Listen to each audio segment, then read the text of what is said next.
Hello, YouTube. I'm Vince White. I'm an employment attorney. Today we're talking about Walmart. Walmart caught themselves a $125 million verdict against themselves. Except they don't care because they're not going to pay that much. So here's the deal. A lot of times juries will assign huge verdicts. And those verdicts will make headlines because they're splashy and exciting. Oh my gosh, Walmart has to pay $125 million because they messed with the schedule of an employee dealing with Down syndrome, and that made the that schedule moving around was difficult for this employee as part of the disability, part of the accommodations. A consistent schedule was very helpful. This person had successfully worked there for about 16 years.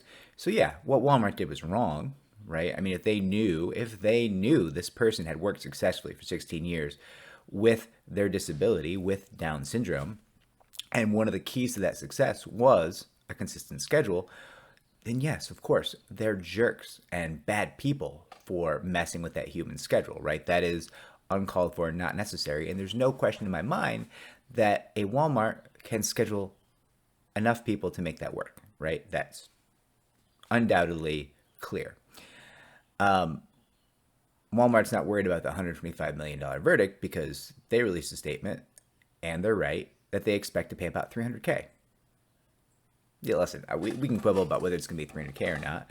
I don't know that I fully agree with them, but I'll tell you this much. I don't think for a second they're paying $1 million, not on this case. And their point is, oh, federal law, caps and this and that. And okay, maybe. Maybe 300K, but what we can agree on is not 125 million, not even 1 million. It's not going to happen. And this is something people need to keep in mind when they're bringing employment discrimination cases, right? Your desire, the natural inclination might be to say, I'll never work again. Almost never the case. You might also say, I've been emotionally destroyed by this. My life is over. Probably not. Could be. Statistically unlikely, right? So your emotional damages and your economic damages are generally not going to be these infinite numbers. They're not going to be 125 million. And you should probably be thinking in terms of how long will it take me to mitigate? How long will it take me to find another job that's comparable to this job that I lost due to discrimination, right? How many months, how many years of wages have I lost, will I lose because of what went on here? And that's a really good starting point to start thinking about your economic damages. And people are going to say, but I know I'll never work again. I'll never find a job like this again. 10 years, 20 years, never going to happen. Okay, let's assume you're right. How are you going to convince a judge of that? Because even if you convince the jury and they give you a big number, judge is going to say, nope. And the other side's going to appeal, or the judge is just going to straight out reduce the big award from the jury, right? It's not to say you shouldn't shoot for the moon on your case. You should. You should maximize the value of your claims.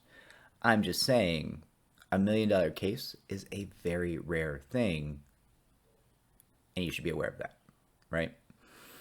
I have lots and lots of people who I deal with who, were no doubt wronged, who absolutely have claims for sexual harassment and for discrimination. And those claims are probably worth in the, the low, mid, or even high six figures. But sometimes a client will come to you and say, I'd like 30 million. Me too. Yeah, that'd be great. Where do we go for the 30 million? Right? How are we getting the 30 million? How are we going to calculate that? How are we going to, you can watch my videos on how to calculate damages, right? It is very unlikely that your damages calculation is going to arrive at 30 million. It is what it is. That's the law to some extent. Not to say there couldn't be a $30 million case. There could. Of course there could. It's just to say that is statistically unlikely to be your case, right?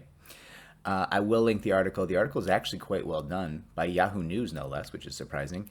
Kind of digging into what went on here and why Walmart's not that concerned. And, um, it's worth a read. It's fun to look at, and it creates big headlines. And I like big headlines to an extent because they scare employers, and that is important. But I also think we need a dose of reality here. When we see a $125 million verdict, we need to say, yeah, but is anybody ever going to collect that money?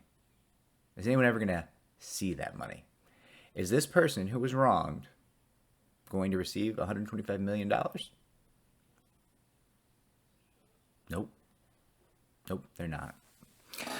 I will track the comments on this video. You can tell me I'm wrong. You can tell me I'm right. You can ask questions. We can discuss things. Whatever you want to do. Also consider liking and subscribing. It helps me to help people just like you. Thank you.